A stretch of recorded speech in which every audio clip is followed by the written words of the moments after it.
ਸਤਿ ਸ਼੍ਰੀ ਅਕਾਲ students. Punjab cooperative bank exam ਦੀ ਬੈਂਕਿੰਗ ਸੀਰੀਜ਼ ਦੇ ਵਿੱਚ ਅੱਜ ਦਾ ਲਾਸਟ ਟੌਪਿਕ ਅਸੀਂ ਕਵਰ ਕਰਾਂਗੇ ਨਾਨ ਪਰਫਾਰਮਿੰਗ ਐਸੈਟਸ ਤੇ ਬੇਸਲ ਨੋਰਮਸ। ਠੀਕ ਹੈ, ਦੋਨੋਂ ਹੀ ਟੌਪਿਕ ਨਾਲ ਹੀ ਛੋਟੇ ਟੌਪਿਕ ਹੈ, ਇਸ ਲਈ ਇਕੱਠੇ ਹੀ ਖਤਮ ਕਰ ਲਾਂਗੇ।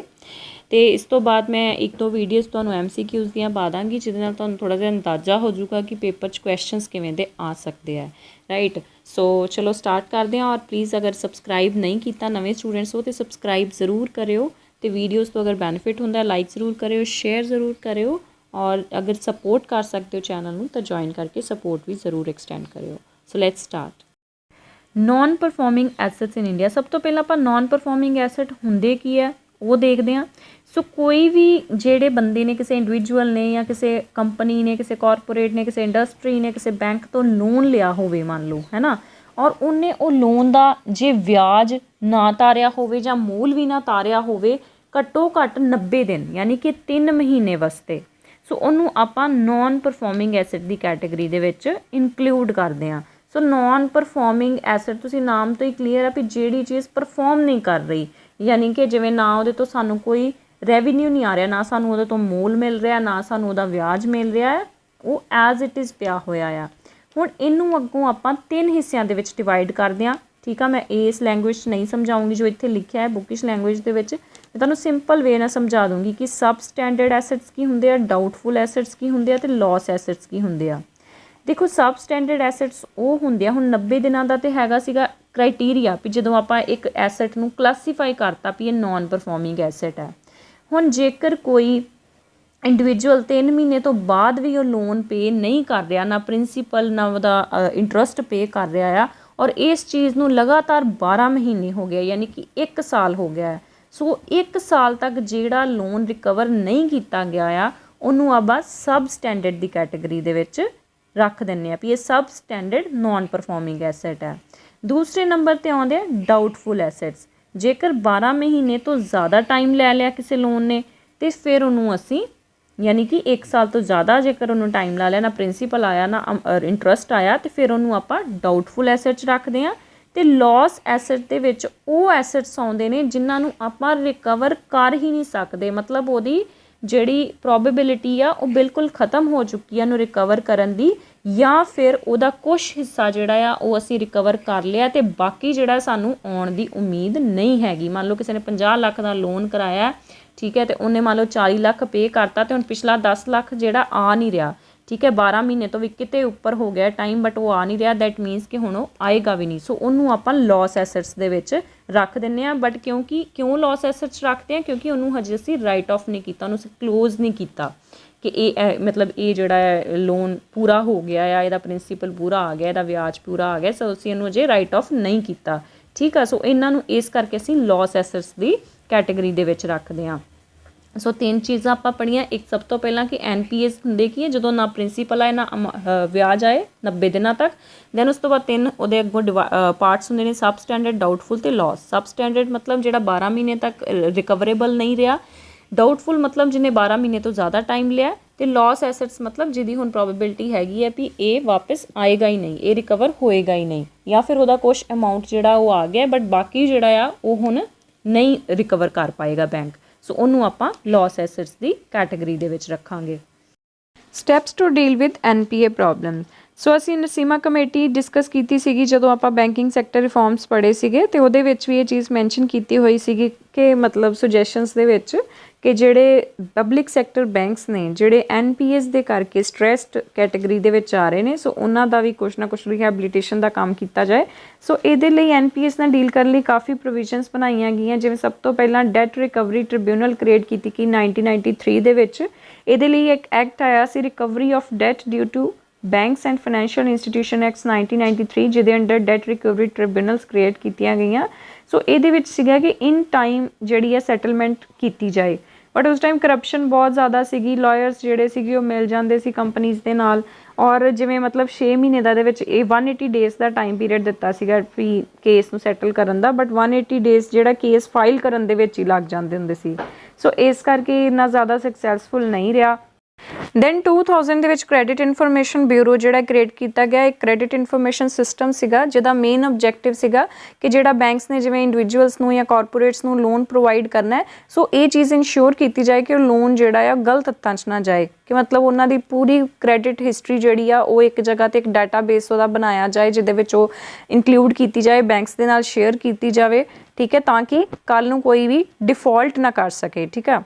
ਦੈਨ 2001 ਦੇ ਵਿੱਚ ਜਿਹੜੇ ਮਤਲਬ ਛੋਟੇ ਮੋਟੇ ਲੋਨ ਸੀ ਜਿਵੇਂ 5 ਲੱਖ ਤੱਕ ਦੀ ਲਿਮਿਟ ਦੇ, ਉਹਨਾਂ ਰਿਲੇਟਿਡ ਜਿੰਨੇ ਵੀ ਕੇਸਿਸ ਸੀਗੇ ਉਹਨਾਂ ਨੂੰ ਨਿਪਟਾਉਣ ਲਈ ਲੋਕ ਅਦਾਲਤ ਦਾ ਰੂਟ ਜਿਹੜਾ ਸੀਗਾ ਉਹ ਅਪਣਾ ਲਿਆ ਗਿਆ। So next is compromise settlement. ਇਹ 2001 ਦੇ ਵਿੱਚ ਲਿਆਂਦਾ ਗਿਆ ਕਿ ਜਿਹਦੇ ਵਿੱਚ ਜਿਹੜੇ NPAs ਹੈ ਜਿਨ੍ਹਾਂ ਦੀ ਕੀਮਤ ਓਵਰਆਲ ਲੋਨਸ ਦੀ 10 ਕਰੋੜ ਤੋਂ ਘੱਟ ਹੈ, ਸੋ ਇਸ ਕੇਸ ਦੇ ਵਿੱਚ ਕੰਪਰੋਮਾਈਜ਼ ਸੈਟਲਮੈਂਟ ਨੂੰ ਅਸੀਂ ਅਪਰੋਚ ਕਰ ਸਕਦੇ ਹਾਂ ਔਰ ਇਹਦੇ ਵਿੱਚ ਕੋਰਟਸ ਦੇ ਵਿੱਚ ਪੈਂਡਿੰਗ ਕੇਸਿਸ ਜਾਂ ਡੈਟ ਰਿਕਵਰੀ ਟ੍ਰਿਬਿਊਨਲਸ ਦੇ ਵਿੱਚ ਪੈਂਡਿੰਗ ਕੇਸਿਸ ਵੀ ਇਨਕਲੂਡ ਕੀਤੇ ਜਾ ਸਕਦੇ, ਮਤਲਬ ਦੋਵੇਂ ਪਾਰਟੀਆਂ ਮਿਲ ਕੇ ਕੰਪਰੋਮਾਈਜ਼ ਕਰ ਲੈਂਦੀਆਂ ਨੇ। ਬਟ ਜਿਹੜੇ ਫਰਾਡ ਕੇਸਿਸ ਹੁੰਦੇ ਨੇ ਜਾਂ ਵਿਲਫੁਲ ਡਿਫਾਲਟਰਸ ਵਾਲੇ ਕੇਸਿਸ ਹੁੰਦੇ ਨੇ ਉਹਨਾਂ ਨੂੰ ਕੰਪਰੋਮਾਈਜ਼ ਸੈਟਲਮੈਂਟ ਦੇ ਅੰਡਰ ਸੌਰਟ ਆਊਟ ਨਹੀਂ ਕੀਤਾ ਜਾ ਸਕਦਾ। ਹੁਣ ਇੱਥੇ ਮੈਂ ਵਿਲਫੁਲ ਡਿਫਾਲਟਰ ਦੀ ਗੱਲ ਕੀਤੀ ਹੈ ਤੇ ਤੁਹਾਨੂੰ ਪਤਾ ਹੋਣਾ ਚਾਹੀਦਾ ਕਿ ਵਿਲਫੁਲ ਡਿਫਾਲਟਰ ਕੌਣ ਹੁੰਦਾ, ਬਿਕੋਜ਼ ਕਾਫੀ ਵਾਰੀ ਐਗਜ਼ਾਮਸ ਦੇ ਵਿੱਚ ਇਹ ਕੁਐਸਚਨ ਆ ਚੁੱਕਾ ਆ। ਸੋ ਤੁਹਾਨੂੰ 3 ਕੰਡੀਸ਼ਨਸ ਮੈਂ ਦੱਸਾਂਗੀ, ਇਹਨਾਂ ਨੂੰ ਤੁਸੀਂ ਨੋਟ ਡਾਊਨ ਕਰ ਲੈਣਾ ਕਿਸੇ ਵੀ ਕਾਪੀ 'ਤੇ। ਸੋ ਵਿਲਫੁਲ ਡਿਫਾਲਟਰਸ ਉਹ ਬੰਦੇ ਹੁੰਦੇ ਆ, ਉਹ ਇੰਡੀਵਿਜੂਅਲਸ ਹੁੰਦੇ ਨੇ, ਪਹਿਲਾ ਪੁਆਇੰਟ, ਜਿਨ੍ਹਾਂ ਦੀ ਕੈਪੈਸਿਟੀ ਹੁੰਦੀ ਆ ਲੋਨ ਵਾਪਸ ਕਰਨ ਦੀ ਪਰ ਉਹ ਜਾਣਬੁੱਝ ਕੇ ਨਹੀਂ ਕਰਦੇ, ਠੀਕ ਆ। ਦੂਸਰਾ ਪੁਆਇੰਟ, ਜਿਸ ਪਰਪਸ ਲਈ ਉਹਨਾਂ ਨੇ ਲੋਨ ਲਿਆ ਸੀ ਉਹ ਪਰਪਸ ਲਈ ਲੋਨ ਨੂੰ ਯੂਟੀਲਾਈਜ਼ ਨਾ ਕਰਕੇ ਕਿਸੇ ਹੋਰ ਪਰਪਸ ਲਈ ਉਹਨਾਂ ਨੇ ਫੰਡਸ ਜਿਹੜੇ ਆ ਡਾਇਵਰਟ ਕਰਤੇ। ਮੰਨ ਲਓ ਉਹਨਾਂ ਨੇ ਜਿਹੜਾ ਕੋਈ ਮਸ਼ੀਨਰੀ ਬਣਾਉਣ ਵਾਸਤੇ ਲੋਨ ਲਿਆ ਸੀਗਾ ਪਰ ਉਹਨਾਂ ਨੇ ਉਹ ਫੰਡਸ ਜਿਹੜੇ ਆ ਕੋਈ ਪਾਰਟੀ ਆਰਗੇਨਾਈਜ਼ ਕਰਨ 'ਤੇ ਜਾਂ ਵਿਆਹ ਸ਼ਾਦੀ ਦੇ ਉੱਤੇ ਲਗਾ ਦਿੱਤੇ, ਹੈ ਨਾ। ਉਸ ਕੇਸ ਦੇ ਵਿੱਚ ਜਦੋਂ ਵਾਪਸ ਨਹੀਂ ਕਰਦੇ ਪੈਸੇ ਤਾਂ ਉਹਨਾਂ ਨੂੰ ਵਿਲਫੁਲ ਡਿਫਾਲਟਰ ਕਿਹਾ ਜਾਂਦਾ ਹੈ। ਤੀਸਰਾ ਕੇਸ ਹੈਗਾ ਆ ਕਿ ਜਦੋਂ ਉਹ ਲੋਨ 'ਤੇ ਉਹਨਾਂ ਨੇ ਰੀਪੇ ਕੀ ਕਰਨਾ ਹੈ, ਨਾਲ ਦੇ ਨਾਲ ਜਿਹੜੀ ਸਿਕਿਉਰਿਟੀ ਐਸੈਟਸ ਜਿਹੜੇ ਐਜ਼ ਅ ਕੋਲੇਟਰਲ ਰੱਖੇ ਹੁੰਦੇ ਸੀਗੇ ਉਹਨਾਂ ਨੂੰ ਵੀ ਉਹ ਡਿਸਪੋਜ਼ ਆਫ ਕਰ ਦਿੰਦਾ। ਮੰਨ ਲਓ ਉਹਨਾਂ ਨੇ ਮਸ਼ੀਨਸ ਦੇ ਉੱਤੇ ਜਿਹੜਾ ਸੀਗਾ ਉਹਨਾਂ ਨੂੰ ਐਜ਼ ਅ ਸਿਕਿਉਰਿਟੀ ਰੱਖਿਆ ਅਤੇ ਉਹਦੇ ਉੱਤੇ ਲੋਨ ਕਰਵਾਇਆ ਸੀਗਾ, ਸੋ ਉਹ ਮਸ਼ੀਨਸ ਵੀ ਨਾਲ, ਤੇ ਇੱਕ ਤਾਂ ਉਹਨਾਂ ਨੇ ਲੋਨ ਨਹੀਂ ਰੀਪੇ ਕੀਤਾ ਅਤੇ ਇੱਕ ਉਹਨੇ ਮਸ਼ੀਨਸ ਵੀ ਡਿਸਪੋਜ਼ ਆਫ ਕਰਤੀਆਂ, ਠੀਕ ਹੈ। ਸੋ ਨਾ ਰਹੇਗਾ ਬਾਂਸ ਨਾ ਬਜੇਗੀ ਬਾਂਸੁਰੀ। ਸੋ ਉਸ ਕੇਸ ਦੇ ਵਿੱਚ ਕੀ ਹੈ, ਉਹਨਾਂ ਨੂੰ ਡਿਫਾਲਟਰ ਮੰਨਿਆ, ਵਿਲਫੁਲ ਡਿਫਾਲਟਰ ਮੰਨਿਆ ਜਾਏਗਾ। ਸੋ 3 ਕੰਡੀਸ਼ਨਸ ਹੈ, ਪਹਿਲੀ ਕੈਪੈਸਿਟੀ ਹੈ ਪੇ ਨਹੀਂ ਕੀਤਾ, ਦੂਸਰੀ ਫੰਡਸ ਡਿਫਰਟ ਕਰਤੇ, ਅਤੇ ਤੀਸਰਾ ਜਿਹੜਾ ਕੋਲੇਟਰਲ ਕੋਈ ਸਿਕਿਉਰਿਟੀ ਡਿਪੋਜ਼ਿਟ ਕਰਾਈ ਹੋਏਗੀ ਉਹ ਵੀ ਨਾਲ ਹੀ ਡਿਸਪੋਜ਼ ਆਫ ਕਰ ਦਿੱਤੀ। ਲੋਨ 'ਤੇ ਰੀਪੇ ਕੀ ਕਰਨਾ ਹੈ, ਸੋ ਇਹ ਵੀ ਤੁਸੀਂ ਯਾਦ ਰੱਖਣਾ ਹੈ। ਦੈਨ ਸਰਫੇਜ਼ੀ ਐਕਟ 2002, ਇਹ ਆਪਾਂ ਪਹਿਲਾਂ ਵੀ ਕੀਤਾ ਸੀਗਾ। ਸਰਫੇਜ਼ੀ ਐਕਟ ਜਿਹੜਾ ਅੰਦਰ ਜੂਨੀਅਰ ਕਮੇਟੀ ਦੀ ਰਿਕਮੈਂਡੇਸ਼ਨਸ 'ਤੇ ਲਿਆਂਦਾ ਗਿਆ ਸੀਗਾ ਔਰ ਇਹਦੇ ਵਿੱਚ ਮੇਨਲੀ 3 ਚੀਜ਼ਾਂ ਦਾ ਧਿਆਨ ਰੱਖਣਾ, ਇੱਕ ਸਿਕਿਉਰਿਟਾਈਜੇਸ਼ਨ, ਦੂਸਰਾ ਐਸਟ ਰੀਕਨਸਟਰਕਸ਼ਨ ਅਤੇ ਤੀਸਰਾ enforcement of security without the involvement of court, ਠੀਕ ਹੈ। ਸਿਕਿਉਰਿਟਾਈਜੇਸ਼ਨ, ਐਸਟ ਰੀਕਨਸਟਰਕਸ਼ਨ ਅਤੇ enforcement of security without involvement of court, ਇਹ ਵੀ ਆਪਾਂ ਚੀਜ਼ਾਂ ਯਾਦ ਰੱਖੀਆਂ ਸੀ। ਸੋ ਇਹਦੇ ਵਿੱਚ 1 ਲੱਖ ਤੋਂ ਉੱਪਰ ਜਿਹੜਾ ਆਊਟਸਟੈਂਡਿੰਗ ਲੋਨ ਹੈ ਉਹਦੇ 'ਚ ਅਸੀਂ ਇਸ ਸਰਫੇਜ਼ੀ ਦਾ ਰੂਟ ਜਿਹੜਾ ਆ ਉਹ ਅਪਰੋਚ ਕਰ ਸਕਦੇ ਹਾਂ। ਹੁਣ ਇਹਦੇ ਵਿੱਚ ਇਹ ਜਿਹੜਾ ਸਰਫੇਜ਼ੀ ਐਕਟ ਹੈ ਇਹਦੇ ਅੰਡਰ ਮੈਕੈਨਿਜ਼ਮ ਕੀ ਹੈ ਕਿ ਬੈਂਕਸ ਪਹਿਲਾਂ ਨੋਟਿਸ ਇਸ਼ੂ ਕਰਨਗੇ, ਠੀਕ ਆ, ਅਤੇ ਉਸ ਤੋਂ ਬਾਅਦ ਜੇਕਰ ਬੋਰੋਅਰ ਜਿਹਨੇ ਪੈਸੇ ਲਏ ਆ, ਉਧਾਰੇ ਲਏ ਆ, ਅਗਰ ਉਹ ਰੀਪੇ ਨਹੀਂ ਕਰ ਪਾਉਂਦਾ ਲੋਨ, ਸੋ ਉਸ ਕੇਸ ਦੇ ਵਿੱਚ ਕੀ ਕੰਡੀਸ਼ਨਸ ਹੋ ਸਕਦੀਆਂ ਨੇ ਜਾਂ ਕੀ ਚੀਜ਼ਾਂ ਜਿਹੜੀਆਂ ਆ ਉਹ ਕੀਤੀਆਂ ਜਾ ਸਕਦੀਆਂ ਨੇ। ਸਭ ਤੋਂ ਪਹਿਲਾਂ ਤੇ ਬੈਂਕ ਕੀ ਕਰਨਗੇ, ਉਹ ਓਨਰਸ਼ਿਪ ਉਸ ਸਿਕਿਉਰਿਟੀ ਦੀ ਓਨਰਸ਼ਿਪ ਲੈ ਸਕਣਗੇ, ਠੀਕ ਹੈ, ਆਪਣੀ ਪੋਜੈਸ਼ਨ ਦੇ ਵਿੱਚ ਲੈ ਲੈਣਗੇ ਉਹਨੂੰ। ਦੂਸਰਾ, ਮੈਨੇਜਮੈਂਟ ਦਾ ਕੰਟਰੋਲ ਜਿਹੜਾ ਆਪਣੇ ਹੱਥ ਵਿੱਚ ਲੈ ਲੈਣਗੇ ਅਤੇ ਜਾਂ ਫਿਰ ਕਿਸੇ ਪਰਸਨ ਨੂੰ, ਇੰਡੀਵਿਜੂਅਲ ਨੂੰ ਅਪੋਇੰਟ ਕਰਨਗੇ ਜਿਹੜਾ ਇਹ ਸਾਰੀ ਚੀਜ਼ ਮੈਨੇਜ ਕਰੇ, ਯਾਨੀ ਕਿ ਜਾਂ ਤਾਂ ਉਹ ਕੀ ਹੈ ਸਿਕਿਉਰਿਟੀਜ਼ ਨੂੰ ਪੋਜੈਸ਼ਨ 'ਚ ਲੈ ਲੇ ਅਤੇ ਜਾਂ ਫਿਰ ਉਹ ਮੈਨੇਜਮੈਂਟ ਦਾ ਕੰਟਰੋਲ ਆਪਣੇ ਪੋਜੈਸ਼ਨ 'ਚ ਲੈ ਲੇ ਜਾਂ ਫਿਰ ਉਹਨੂੰ ਗਾਂ ਟਾਈਮ ਐਕਸਟੈਂਡ ਕਰ ਦੇ, ਠੀਕ ਹੈ। 2016 ਦੇ ਵਿੱਚ ਇਹਨੂੰ ਦੁਬਾਰਾ ਅਮੈਂਡ ਕੀਤਾ ਗਿਆ ਸੀਗਾ। ਦੈਨ ਉਸ ਤੋਂ ਬਾਅਦ ਐਸਟ ਰੀਕਨਸਟਰਕਸ਼ਨ ਕੰਪਨੀਜ਼ ਦੀ ਅਗਰ ਆਪਾਂ ਗੱਲ ਕਰੀਏ ਤਾਂ ਐਸਟ ਰੀਕਨਸਟਰਕਸ਼ਨ ਕੰਪਨੀਜ਼ ਦੀ ਪ੍ਰੋਵੀਜ਼ਨ ਵੀ ਸਰਫੇਜ਼ੀ ਐਕਟ ਦੇ ਅੰਡਰ ਹੀ ਅਵੇਲੇਬਲ ਹੈ। ਇਹਦੇ ਵਿੱਚ ਐਸਟ ਰੀਕਨਸਟਰਕਸ਼ਨ ਕੰਪਨੀਜ਼ ਜਿਹੜੀਆਂ ਹੁੰਦੀਆਂ ਇਹ ਕੰਪਨੀਜ਼ ਐਕਟ ਦੇ ਅੰਡਰ ਹੀ ਰਜਿਸਟਰਡ ਹੁੰਦੀਆਂ ਨੇ, ਇਸ ਲਈ ਇਹ NBFCs ਵੀ ਹੋ ਸਕਦੀਆਂ ਨੇ ਜਿਹੜੀਆਂ ਨਾਨ ਬੈਂਕਿੰਗ ਫਾਈਨੈਂਸ਼ੀਅਲ ਕੰਪਨੀਜ਼ ਹੁੰਦੀਆਂ ਨੇ। ਸੋ ਇਹ ਕੀ ਕਰਦੇ ਆ, ਬੈਂਕ ਆਪਣੇ ਜਿਹੜੀਆਂ ਬੁੱਕਸ ਹੁੰਦੀਆਂ ਉਹਨਾਂ ਨੂੰ ਕਲੀਨ ਕਰਨ ਵਾਸਤੇ ਜਿਹੜੇ ਨਾਨ ਪਰਫੋਰਮਿੰਗ ਐਸੈਟਸ ਹੁੰਦੇ ਨੇ ਉਹਨਾਂ ਨੂੰ ਇਹ ਐਸਟ ਰੀਕਨਸਟਰਕਸ਼ਨ ਕੰਪਨੀਜ਼ ਨੂੰ, ਯਾਨੀ ਕਿ ਇਹ NBFCs ਹੀ ਹੁੰਦੀਆਂ ਨੇ ਇੱਕ ਤਰ੍ਹਾਂ ਦੀਆਂ, ਇਹਨਾਂ ਨੂੰ ਸੇਲ ਕਰ ਦਿੰਦੇ ਨੇ।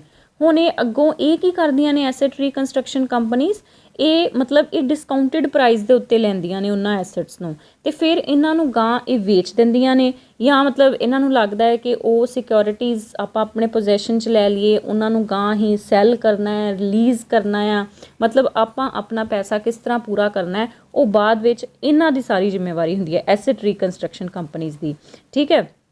ਅਤੇ ਹੁਣ ਫਿਰ ਇਹਦੇ ਵਿੱਚ ਪ੍ਰੋਸੈਸ ਕੀ ਹੁੰਦਾ ਕਿ ਜਿਵੇਂ ਕੁਛ ਜਾਂ ਤਾਂ ਇਹ ਸਾਰਾ ਜਿੰਨਾ ਵੀ ਪੈਸਾ ਹੁੰਦਾ ਆ, ਠੀਕ ਹੈ, ਉਹ ਬੈਂਕਸ ਨੂੰ ਪੇ ਕਰ ਦਿੰਦੀਆਂ ਨੇ ਜਿਹੜਾ ਅਮਾਊਂਟ ਡਿਊ ਹੁੰਦਾ ਆ ਲੋਨ ਦਾ, ਠੀਕ ਹੈ। ਅਤੇ ਨਹੀਂ ਤਾਂ ਫਿਰ ਜੇ ਸਾਰਾ ਨਹੀਂ ਪੇ ਕਰਦੀਆਂ ਤਾਂ ਇਹ ਕੀ ਕਰਦੀਆਂ ਕਿ 15% ਜਿਹੜਾ ਆ ਮਤਲਬ ਜਿੰਨਾ ਵੀ ਐਸੈਟਸ ਹੁੰਦੇ ਉਹਦਾ 15% ਪੇ ਕਰ ਦਿੰਦੀਆਂ ਨੇ ਬੈਂਕ ਨੂੰ ਅਤੇ ਰੈਸਟ ਅਮਾਊਂਟ ਵਾਸਤੇ ਸਿਕਿਉਰਿਟੀ ਰਿਸੀਟਸ ਜਿਹੜੀਆਂ ਇਸ਼ੂ ਕਰ ਦਿੰਦੀਆਂ ਨੇ, ਜਿਨ੍ਹਾਂ ਨੂੰ ਆਪਾਂ SRs ਬੋਲ ਦਿੰਦੇ ਹਾਂ, ਠੀਕ ਆ। ਸੋ ਜਦੋਂ ਬੈਂਕ ਨੂੰ ਸਾਰਾ ਲੋਨ ਰਿਕਵਰ ਕਰ ਦਿੰਦੀਆਂ ਨੇ ਐਸੈਟ ਰੀਕਨਸਟਰਕਸ਼ਨ ਕੰਪਨੀਜ਼, ਅਤੇ ਫਿਰ ਇਹ ਸਿਕਿਉਰਿਟੀ ਰਿਸੀਟਸ ਬੈਂਕਸ ਤੋਂ ਵਾਪਸ ਲੈ ਲੈਂਦੀਆਂ ਨੇ। ਸੋ ਇਨ ਕੇਸ ਮੰਨ ਲਓ ਇਹਨਾਂ ਕੋਲ ਸਫੀਸ਼ੀਐਂਟ ਕੈਪੀਟਲ ਨਹੀਂ ਹੈਗੀ, ਠੀਕ ਹੈ, ਅਤੇ ਫਿਰ ਇਹ ਮਤਲਬ ਉਹ ਲੋਨ ਨੂੰ ਰਿਕਵਰ ਕਰਨ ਲਈ ਜਾਂ ਪੂਰਾ ਕਰਨ ਲਈ ਅਤੇ ਫਿਰ ਇਹ ਅੱਗੋਂ ਕੁਆਲੀਫਾਈਡ ਇੰਸਟੀਟਿਊਸ਼ਨਲ ਬਾਇਰਸ ਨੂੰ ਉਹ ਸਿਕਿਉਰਿਟੀ ਰਿਸੀਟਸ ਜਿਹੜੀਆਂ ਵੇਚ ਦਿੰਦੀਆਂ ਨੇ। ਕੁਆਲੀਫਾਈਡ ਇੰਸਟੀਟਿਊਸ਼ਨਲ ਬਾਇਰਸ ਜਿਹੜੇ ਗਰੁੱਪ ਆਫ ਬੈਂਕਸ ਹੁੰਦੇ ਨੇ, ਜਿਵੇਂ ਮਤਲਬ HDFC ਹੋ ਗਿਆ, ICICI ਵਗੈਰਾ ਹੋ ਗਿਆ, ਠੀਕ ਹੈ, SBI ਹੋ ਗਿਆ, ਇਹਨਾਂ ਦਾ ਇੱਕ ਜੁਆਇੰਟ ਵੈਂਚਰ ਹੈ, ਇੱਦਾਂ asset reconstruction company of India limited ਹੈ, ਇਸ ਪਰਪਸ ਲਈ ਬਣਾਈ ਹੋਈ, ਜਿਹਨੂੰ ਆਪਾਂ ਕੁਆਲੀਫਾਈਡ ਇੰਸਟੀਟਿਊਸ਼ਨਲ ਬਾਇਰ ਵੀ ਬੋਲਦੇ। ਸੋ ਇਹ ਕਾਫੀ ਲੰਬਾ ਪ੍ਰੋਸੈਸ ਆ, ਠੀਕ ਆ। ਸੋ ਇਨ ਸ਼ਾਰਟ ਮੈਂ ਤੁਹਾਨੂੰ ਸਮਝਾ ਰਹੀ ਹਾਂ ਕਿ ਇਹ ਜਿਹੜੇ ਆ ਇਹ ਬੈਂਕਸ ਤੋਂ ਉਹ NPAs ਖਰੀਦਦੇ ਨੇ ਡਿਸਕਾਊਂਟਡ ਪ੍ਰਾਈਸ 'ਤੇ, ਠੀਕ ਹੈ, ਅਤੇ ਉਹਨਾਂ ਦਾ ਅਗਰ ਤਾਂ ਜਾਂ ਤਾਂ ਉਹਨਾਂ ਨੂੰ ਇੱਕਦਮ ਸਾਰੇ ਪੈਸੇ ਦੇ ਦਿੰਦੇ ਨੇ ਬੈਂਕਸ ਨੂੰ, ਅਤੇ ਜੇ ਇਹਨਾਂ ਕੋਲ ਜ਼ਿਆਦਾ ਪੈਸੇ ਨਹੀਂ ਹੁੰਦੇ ਤਾਂ 15% ਕੈਸ਼ ਦੇ ਦਿੰਦੇ ਨੇ, ਬਾਕੀ ਬੈਂਕਸ ਤੋਂ ਸਿਕਿਉਰਿਟੀ ਰਿਸੀਟਸ ਇਸ਼ੂ ਕਰਾ ਲੈਂਦੇ ਨੇ। ਅਤੇ ਬਾਅਦ ਵਿੱਚ ਜੇ ਮੰਨ ਲਓ ਉਹ ਵੀ ਨਹੀਂ ਹੈ ਉਹਨਾਂ ਕੋਲ, ਅਤੇ ਫਿਰ ਇਨ ਕੇਸ ਇਹ ਕੁਆਲੀਫਾਈਡ ਇੰਸਟੀਟਿਊਸ਼ਨਲ ਬਾਇਰਸ ਨੂੰ ਵੇਚ ਦਿੰਦੇ ਨੇ ਅੱਗੇ। ਸੋ ਇਸ ਤਰ੍ਹਾਂ ਇਹ ਮਤਲਬ ਪ੍ਰੋਸੈਸ ਜਿਹੜਾ ਹੈ ਕੰਪਲੀਟ ਹੁੰਦਾ ਆ।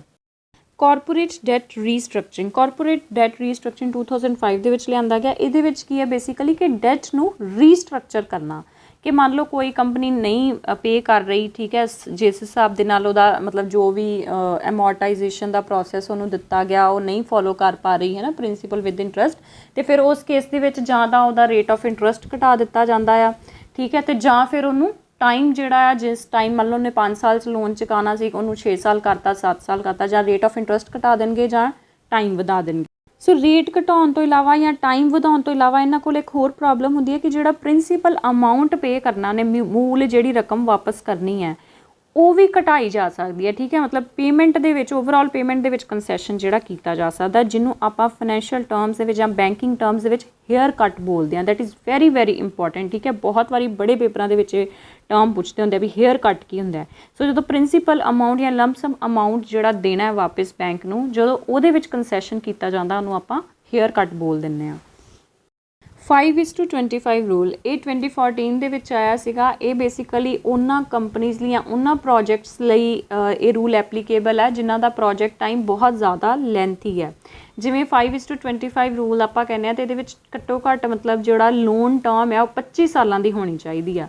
ਸੋ ਇਹਦੇ ਵਿੱਚ ਕੀ ਹੁੰਦਾ ਕਿ ਹਰ 5 ਸਾਲ ਬਾਅਦ ਜਿਹੜਾ ਆ ਉਹ ਰੀਫਾਈਨਾਂਸਿੰਗ ਦਾ ਕੰਮ ਜਿਹੜਾ ਕੀਤਾ ਜਾਂਦਾ ਆ, ਕਿਉਂਕਿ ਇਹਦੇ 'ਚ ਇੱਕਦਮ ਪੈਸਾ ਜਿਹੜਾ ਆ ਉਹ ਬੁੱਕਸ ਦੇ ਵਿੱਚ ਸ਼ੋ ਨਹੀਂ ਹੁੰਦਾ, ਬਿਕੋਜ਼ ਪ੍ਰੋਫਿਟਸ, ਕਿਉਂਕਿ ਪ੍ਰੋਜੈਕਟ ਦਾ ਟਾਈਮ ਜ਼ਿਆਦਾ ਆ, ਸੋ ਪ੍ਰੋਫਿਟਸ ਵੀ ਜਿਹੜੇ ਆ ਦੇਰ ਨਾਲ ਸ਼ੋ ਹੋਣਗੇ, ਰਾਈਟ। ਸੋ ਰਿਕਵਰੀ ਜਿਹੜੀ ਆ ਇੱਕਦਮ ਨਹੀਂ ਕੀਤੀ ਜਾ ਸਕਦੀ। ਸੋ ਇਹਦੇ ਲਈ ਹਰ 5 ਸਾਲ ਬਾਅਦ ਜਿਹੜਾ ਰੀਫਾਈਨਾਂਸਿੰਗ ਦਾ ਕੰਮ ਕੀਤਾ ਜਾਂਦਾ ਹੈ। ਸੋ ਇਹਦੇ ਵਿੱਚ ਮਿਨੀਮਮ ਜਿਹੜਾ ਟਾਈਮ ਪੀਰੀਅਡ ਹੈ, ਟਰਮ ਜਿਹੜੀ ਲੋਨ ਦੀ ਹੈ ਉਹ 25 ਸਾਲ ਹੋਣੀ ਚਾਹੀਦੀ ਆ।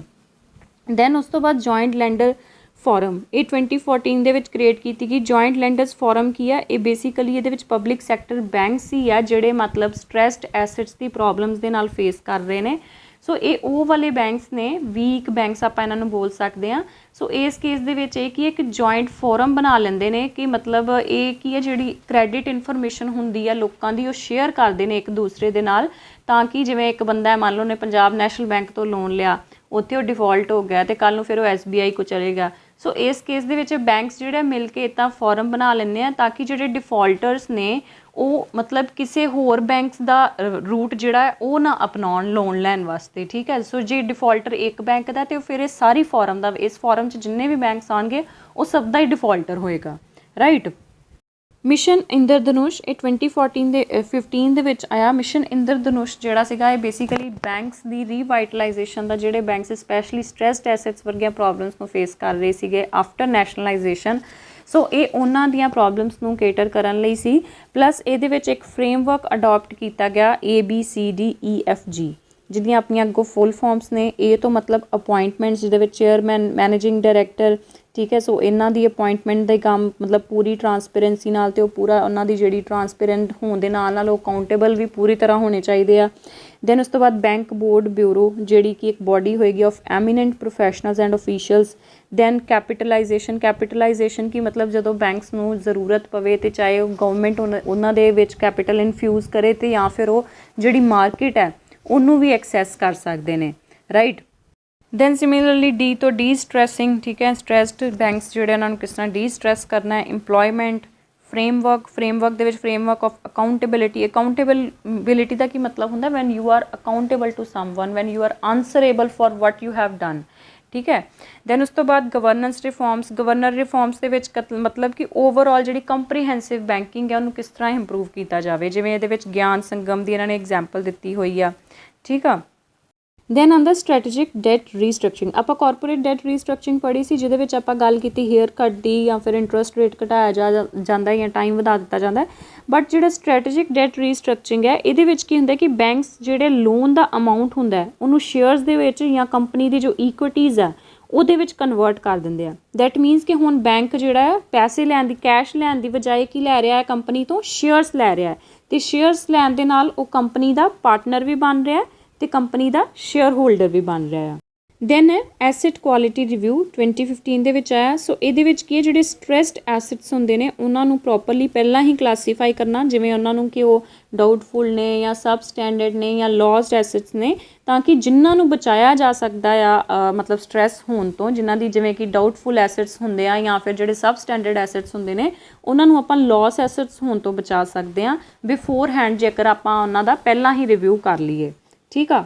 Sustainable structuring of stressed assets 2016 ਦੇ ਵਿੱਚ ਆਇਆ। ਸੋ ਇਹ ਜਿੰਨੇ ਵੀ ਆਪਾਂ ਕਰ ਰਹੇ ਹਾਂ, S4A ਹੋ ਗਿਆ, strategic debt restructuring, corporate debt restructuring, asset quality review, you should know ਕਿ ਇਹ ਆਪਾਂ NPAs ਦੇ ਅੰਡਰ ਪੜ੍ਹਿਆ ਆ, ਠੀਕ ਹੈ। ਕਈ ਵਾਰੀ ਡਾਇਰੈਕਟਲੀ ਨਾਮ ਹੀ ਪੁੱਛ ਲੈਂਦੇ ਹੁੰਦੇ ਅਤੇ ਪੁੱਛ ਲੈਂਦੇ ਹੁੰਦੇ ਆ ਕਿ ਇਹ ਕਿਹਦੇ ਨਾਲ ਰਿਲੇਟ ਕਰਦਾ ਹੈ। So you should know. Sustainable structuring of stressed assets S4A, ਇਹਦੇ ਵਿੱਚ ਕੀ ਕਰਦੇ ਆ ਕਿ ਜਿਹੜੀ ਕੰਪਨੀ ਦਾ ਡੈਟ ਹੁੰਦਾ ਆ ਉਹਨੂੰ ਦੋ ਹਿੱਸਿਆਂ ਦੇ ਵਿੱਚ ਡਿਵਾਈਡ ਕਰ ਲਿੱਤਾ ਜਾਂਦਾ ਹੈ, ਇੱਕ ਸਸਟੇਨੇਬਲ ਅਤੇ ਦੂਸਰਾ ਅਨਸਸਟੇਨੇਬਲ, ਠੀਕ ਹੈ। ਸੋ ਸਸਟੇਨੇਬਲ ਜਿਹੜਾ ਡੈਟ ਹੁੰਦਾ ਹੈ ਉਹਦੀ ਆਸ ਹੁੰਦੀ ਹੈ ਕਿ ਉਹ ਵਾਪਸ ਆ ਜਾਣਾ, ਅਤੇ ਜਿਹੜਾ ਅਨਸਸਟੇਨੇਬਲ ਡੈਟ ਹੁੰਦਾ ਹੈ ਉਹਨੂੰ ਬੈਂਕਸ ਕੀ ਕਰਦੇ ਆ ਕਿ ਉਹਨੂੰ ਇਕੁਇਟੀ ਦੇ ਵਿੱਚ ਜਾਂ ਪ੍ਰੈਫਰੈਂਸ ਸ਼ੇਅਰਸ ਦੇ ਵਿੱਚ ਜਾਂ ਡਿਬੈਂਚਰਸ ਦੇ ਵਿੱਚ ਕਨਵਰਟ ਕਰ ਲੈਂਦੇ ਆ, ਕਿ ਉਹ ਜਿਹੜਾ ਅਨਸਸਟੇਨੇਬਲ ਪਾਰਟ ਹੈ ਉਹਦੀ ਰੀਸਟਰਕਚਰਿੰਗ ਕਰ ਲੈਂਦੇ ਆ, ਠੀਕ ਆ। ਦੈਨ ਇਨਸੋਲਵੈਂਸੀ ਐਂਡ ਬੈਂਕਰਪਸੀ ਐਕਟ ਆਇਆ 2016 ਦੇ ਵਿੱਚ। ਸੋ ਇਹ ਜਿਹੜਾ ਕੋਡ ਸੀਗਾ ਇਹਦੇ ਥਰੂ ਮਤਲਬ ਇਨਸੋਲਵੈਂਸੀ ਅਤੇ ਬੈਂਕਰਪਸੀ ਰਿਲੇਟਿਡ ਜੋ ਵੀ ਡਿਸਪਿਊਟਸ ਨੇ, ਠੀਕ ਹੈ, ਕ੍ਰੈਡੀਟਰਸ ਅਤੇ ਡੈਟਰਸ ਦੇ ਵਿੱਚ ਲੈ ਕੇ ਉਹਨੂੰ ਇੱਕ ਟਾਈਮ ਬਾਉਂਡ ਮੈਨਰ ਦੇ ਵਿੱਚ ਸੌਰਟ ਆਊਟ ਕਰਨ ਦੀ ਪ੍ਰੋਵੀਜ਼ਨਸ ਜਿਹੜੀਆਂ ਦਿੱਤੀਆਂ ਗਈਆਂ ਨੇ। ਸੋ ਇਨਸੋਲਵੈਂਸੀ ਬੈਂਕਰਪਸੀ ਆਪਾਂ ਪੜ੍ਹਿਆ ਸੀ ਕੀ ਫ਼ਰਕ ਹੁੰਦਾ, ਮਾਈਨਰ ਜਿਹਾ ਫ਼ਰਕ ਹੁੰਦਾ ਵੀ ਜੇਕਰ ਕੋਈ ਬੰਦਾ ਇਨਸੋਲਵੈਂਟ ਆ, ਦੈਟ ਮੀਨਸ ਕਿ ਉਹ ਆਪਣੇ ਡੈਟਸ ਜਾਂ ਕਾਰਪੋਰੇਟ ਜਿਹੜੀ ਆ ਇਨਸੋਲਵੈਂਟ ਆ, ਦੈਟ ਮੀਨਸ ਕਿ ਆਪਣੇ ਡੈਟਸ ਜਿਹੜੇ ਆ, ਆਪਣੇ ਕਰਜ਼ੇ ਜਿਹੜੇ ਆ ਨਹੀਂ ਚੁਕਾ ਪਾਈ, ਹੈ ਨਾ। ਔਰ ਜਦੋਂ ਬੈਂਕ ਉਹਨੂੰ ਲੀਗਲੀ ਡਿਕਲੇਅਰ ਕਰ ਦਿੰਦਾ ਆ ਅਤੇ ਉਦੋਂ ਆਪਾਂ ਇਹਨੂੰ ਬੋਲਦੇ ਹਾਂ ਕਿ ਫਲਾਣਾ ਬੰਦਾ ਜਿਹੜਾ ਬੈਂਕਰਪਟ ਹੋ ਗਿਆ। ਸੋ ਇਨਸੋਲਵੈਂਸੀ ਅਤੇ ਬੈਂਕਰਪਸੀ ਦੀਆਂ ਜੋ ਵੀ ਮਤਲਬ ਇਹਦੇ ਰਿਲੇਟਿਡ ਡਿਸਪਿਊਟਸ ਨੇ ਕ੍ਰੈਡੀਟਰਸ ਅਤੇ ਡੈਟਰਸ ਦੇ, ਉਹਨੂੰ ਇੱਕ ਟਾਈਮ ਬਾਉਂਡ ਮੈਨਰ ਦੇ ਵਿੱਚ ਸੋਲਵ ਕਰਨ ਲਈ ਪ੍ਰੋਵੀਜ਼ਨਸ ਜਿਹੜੀਆਂ ਇਸ ਐਕਟ ਦੇ ਅੰਡਰ ਬਣਾਈਆਂ ਗਈਆਂ। ਇਸ ਤੋਂ ਇਲਾਵਾ ਬਹੁਤ ਸਾਰੇ ਜਿੱਦਾਂ ਪਬਲਿਕ ਸੈਕਟਰ ਬੈਂਕਸ ਕੋਲ ਇਸ ਵੇਲੇ NPAs ਅਕੂਮੂਲੇਟ ਹੋਏ ਨੇ, ਠੀਕ ਹੈ। ਸੋ ਇਸ ਪ੍ਰੋਬਲਮ ਨੂੰ ਦੇਖਦੇ ਹੋਏ ਇੱਕ ਏਜੰਸੀ ਜਿਹੜੀ ਹੈ ਕ੍ਰੀਏਟ ਕਰਨ ਦੀ ਗੱਲ ਕੀਤੀ ਗਈ, ਜਿਹਨੂੰ ਆਪਾਂ ਪੈਰਾ ਬੋਲਦੇ ਹਾਂ, ਪਬਲਿਕ ਸੈਕਟਰ ਐਸਟ ਰੀਹੈਬਲੀਟੇਸ਼ਨ ਏਜੰਸੀ, ਜਿਹੜੀ ਕਿ ਜਿਹੜੇ ਸਭ ਤੋਂ ਵੱਡੇ NPAs ਹੋਣਗੇ, ਠੀਕ ਹੈ, ਜਿਹੜੇ ਬੈਂਕਸ ਦੇ ਕੋਲ ਬਹੁਤ ਜ਼ਿਆਦਾ ਵੱਡੇ ਅਮਾਊਂਟ ਦੇ ਵਿੱਚ ਨਾਨ ਪਰਫੋਰਮਿੰਗ ਐਸੈਟਸ ਹੋਣਗੇ, ਇਹ ਏਜੰਸੀ ਉਹਨਾਂ ਨੂੰ ਖੁਦ ਹੈਂਡਲ ਕਰੇਗੀ, ਰਾਈਟ। ਸੋ ਹੁਣ ਆਪਾਂ ਬੇਸਲ 3 ਨੋਰਮਸ ਦੇ ਬਾਰੇ ਡਿਸਕਸ ਕਰਾਂਗੇ। ਸੋ ਜਦੋਂ ਸਬ ਪ੍ਰਾਈਮ ਕ੍ਰਾਈਸਿਸ ਆਇਆ ਸੀ USA ਦੇ ਵਿੱਚ, ਅਤੇ ਤੁਹਾਨੂੰ ਪਤਾ ਕਾਫੀ ਬੈਂਕਸ ਨੇ ਸਫਰ ਕੀਤਾ ਸੀ ਆਲ ਓਵਰ ਦਾ ਵਰਲਡ, ਅਤੇ ਉਸ ਟਾਈਮ ਇਸ ਚੀਜ਼ ਦੀ ਜ਼ਰੂਰਤ ਮਹਿਸੂਸ ਹੋਈ ਕਿ ਇੱਕ ਯੂਨੀਫਾਰਮ ਬੈਂਕਿੰਗ ਰੈਗੂਲੇਸ਼ਨ ਜਿਹੜੀ ਆ ਹੋਣੀ ਚਾਹੀਦੀ ਆ ਆਲ ਓਵਰ ਦਾ ਵਰਲਡ, ਅਤੇ ਉਹਦੇ ਚੱਲਦੇ ਫਿਰ ਇੱਕ ਬੇਸਲ ਸਿਟੀ ਹੈ ਸਵਿਟਜ਼ਰਲੈਂਡ ਦੇ ਵਿੱਚ, ਜਿੱਥੇ ਇਹ ਰਿਫੋਰਮਸ ਨੇ ਕਹਿ ਲਓ ਜਨਮ ਲਿਆ। ਦੈਟਸ ਵਾਈ ਇਹਨਾਂ ਨੂੰ ਬੇਸਲ ਰਿਫੋਰਮਸ ਦੇ ਨਾਮ ਨਾਲ ਜਾਣਿਆ ਜਾਂਦਾ। ਸੋ ਉਹਨਾਂ ਨੂੰ ਡਿਸਕਸ ਕਰਨ ਤੋਂ ਪਹਿਲਾਂ ਅਸੀਂ ਡਿਸਕਸ ਕਰਾਂਗੇ Tier 1 ਕੈਪੀਟਲ ਦੇ ਬਾਰੇ ਅਤੇ Tier 2 ਕੈਪੀਟਲ ਕੀ ਹੁੰਦੀ ਆ, ਕਿਉਂਕਿ ਬੇਸਿਕਲੀ ਜਿਹੜੀ ਇਹ ਮਤਲਬ ਬੈਂਕ ਹੈ ਉਹ ਆਪਣੀ ਕੈਪੀਟਲ ਨੂੰ ਦੋ ਹਿੱਸਿਆਂ ਦੇ ਵਿੱਚ ਹੀ ਡਿਵਾਈਡ ਕਰਦਾ, ਟੀਅਰ 1 ਅਤੇ ਟੀਅਰ 2 ਕੈਪੀਟਲ। ਠੀਕ ਹੈ, ਸੋ ਟੀਅਰ 1 ਕੈਪੀਟਲ ਦੇ ਵਿੱਚ ਉਹ ਚੀਜ਼ਾਂ ਆਉਂਦੀਆਂ ਨੇ ਜਿਹੜੀਆਂ ਕਿ ਮਤਲਬ ਲਿਕੁਇਡ ਫਾਰਮ ਦੇ ਵਿੱਚ ਆਪਾਂ ਜਲਦੀ ਉਹਨਾਂ ਨੂੰ ਕਨਵਰਟ ਕਰਾ ਲੈਂਦੇ ਹਾਂ, ਜਿਵੇਂ ਗੋਲਡ ਹੋ ਗਿਆ, ਕੈਸ਼ ਹੋ ਗਿਆ, ਗਵਰਨਮੈਂਟ ਸਿਕਿਉਰਿਟੀਜ਼ ਹੋ ਗਈਆਂ। ਸੋ ਇਨ ਕੇਸ ਕੱਲ੍ਹ ਨੂੰ ਮਤਲਬ ਰਨ ਔਨ ਬੈਂਕ ਵਰਗੀ ਕੋਈ ਕੰਡੀਸ਼ਨ ਆ ਜਾਏ ਹੈ ਨਾ, ਸੋ ਉਸ ਕੇਸ ਦੇ ਵਿੱਚ ਇਹ ਇੱਕ ਕੁਸ਼ਨ ਦੀ ਤਰ੍ਹਾਂ ਕੰਮ ਕਰਦੀ ਹੈ ਜਿਹੜੀ ਟੀਅਰ 1 ਕੈਪੀਟਲ ਹੁੰਦੀ ਆ। ਜਦਕਿ ਜਿਹੜੀ ਟੀਅਰ 2 ਕੈਪੀਟਲ ਹੁੰਦੀ ਆ ਉਹਦੇ ਵਿੱਚ ਜਿਵੇਂ ਕੰਪਨੀਜ਼ ਦੇ ਸ਼ੇਅਰ ਆ ਗਏ, ਠੀਕ ਹੈ, ਲੈਂਡ ਕੋਈ ਪ੍ਰੋਪਰਟੀ ਇੱਦਾਂ ਦੀ ਪਰਚੇਜ਼ ਕੀਤੀ ਹੈ ਬੈਂਕ ਨੇ, ਜਾਂ ਕਿਸੇ ਹੋਰ ਕੰਪਨੀਜ਼ ਦੇ ਬੌਂਡਸ, ਜਾਂ ਕੰਪਨੀ ਜਿਹੜੀ ਬੈਂਕ ਨੇ ਐਜ਼ ਅ ਕਿਤੇ ਇਨਵੈਸਟਮੈਂਟ ਕੀਤੀ ਹੈ। ਸੋ ਇਹ ਸਾਰੀਆਂ ਚੀਜ਼ਾਂ ਜਿਹੜੀਆਂ ਹੈ ਟੀਅਰ 2 ਦੇ ਵਿੱਚ ਆਉਂਦੀਆਂ, ਜਿਨ੍ਹਾਂ ਨੂੰ ਆਪਾਂ ਅਨਸਿਕਿਓਰਡ ਸਬਆਰਡੀਨੇਟ ਡੈਟ ਇੰਸਟਰੂਮੈਂਟਸ ਵੀ ਬੋਲਦੇ ਹਾਂ। ਅਤੇ ਇਹਨਾਂ ਦੀ ਜਿਹੜੀ ਮੈਚੋਰਿਟੀ ਹੁੰਦੀ ਆ ਉਹ ਘੱਟੋ ਘੱਟ 5 ਸਾਲਾਂ ਦੀ ਹੋਣੀ ਚਾਹੀਦੀ ਆ।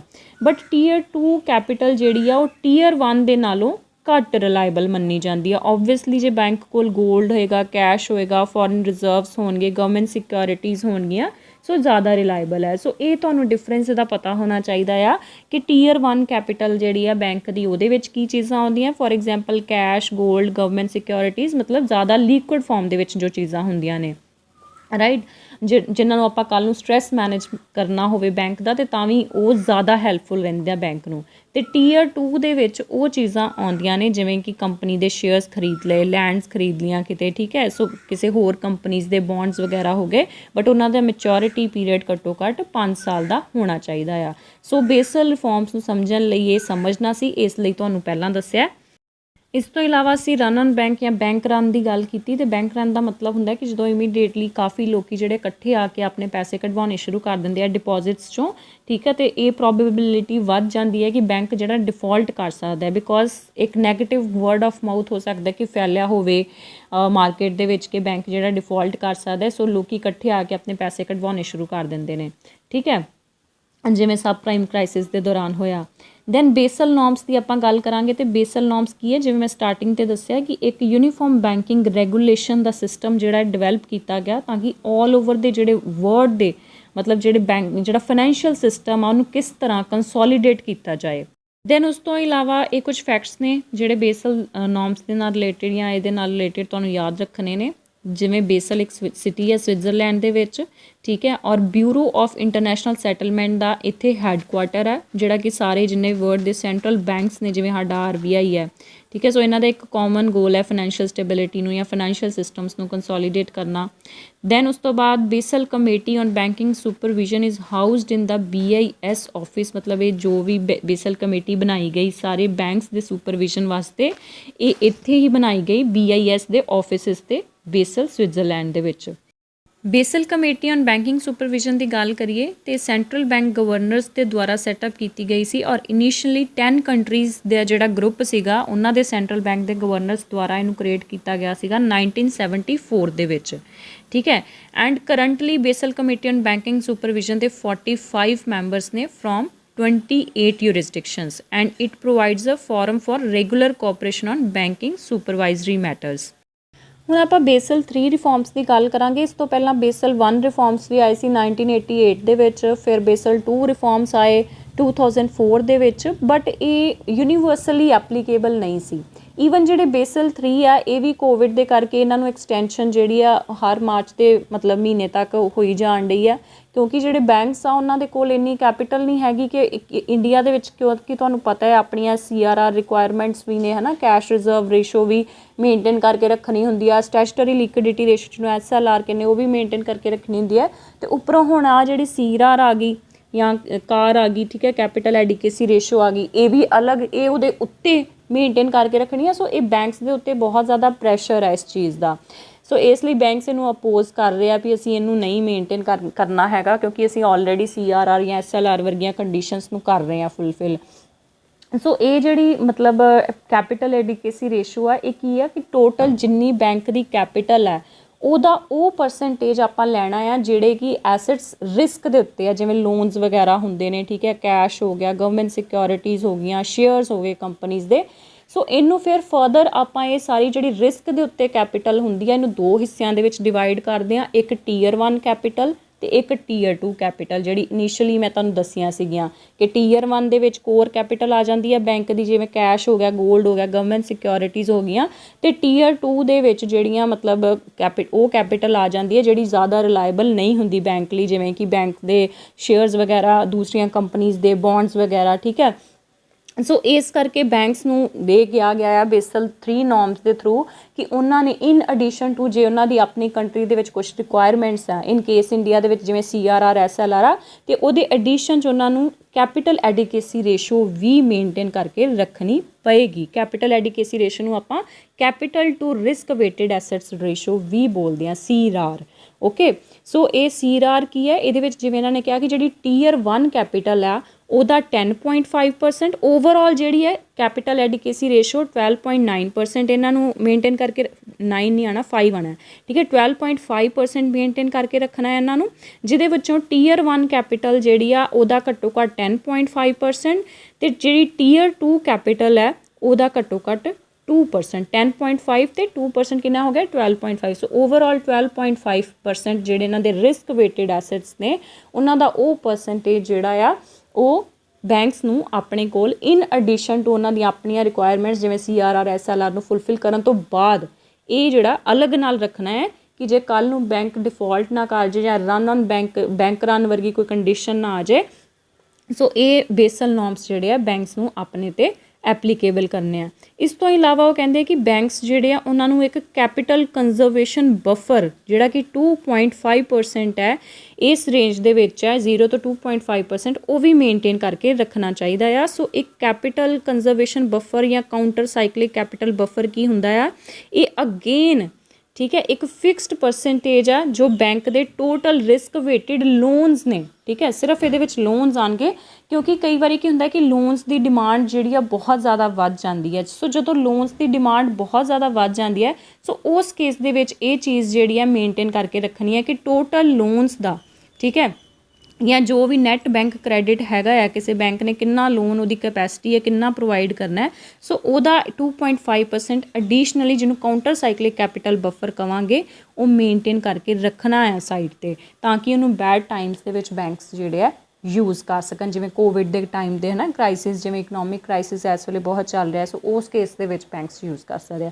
ਸੋ ਮੇਨ ਇਹਦੇ ਵਿੱਚ ਤੁਹਾਨੂੰ ਸਮਝਾਉਣ ਦਾ ਮਤਲਬ ਮੇਰਾ ਇਹੀ ਸੀ ਕਿ ਤੁਹਾਨੂੰ ਇੱਕ ਤਾਂ ਟਰਮਸ ਕਲੀਅਰ ਹੋ ਜਾਣ ਕਿ ਟੀਅਰ 1 ਕੈਪੀਟਲ ਕੀ ਹੁੰਦੀ ਹੈ, ਟੀਅਰ 2 ਕੈਪੀਟਲ ਕੀ ਹੁੰਦੀ ਹੈ, ਇਹਨੂੰ ਆਪਾਂ ਕੈਪੀਟਲ ਐਡੀਕੇਸੀ ਰੇਸ਼ੋ ਨੂੰ ਆਪਾਂ ਕੈਲਕੂਲੇਟ ਕਿਵੇਂ ਕਰਦੇ ਹਾਂ, tier 1 plus tier 2 divided by total capital, ਯਾਨੀ ਕਿ ਜਿੱਦਾਂ ਟੀਅਰ 1 ਦਾ 10.5% ਹੋ ਗਿਆ, ਟੀਅਰ 2 ਦਾ 2% ਹੋ ਗਿਆ, ਡਿਵਾਈਡਡ ਬਾਈ ਟੋਟਲ ਕੈਪੀਟਲ 12.5%, ਉਹ ਕੀ ਹੋ ਜਾਏਗੀ ਕੈਪੀਟਲ ਐਡੀਕੇਸੀ ਰੇਸ਼ੋ।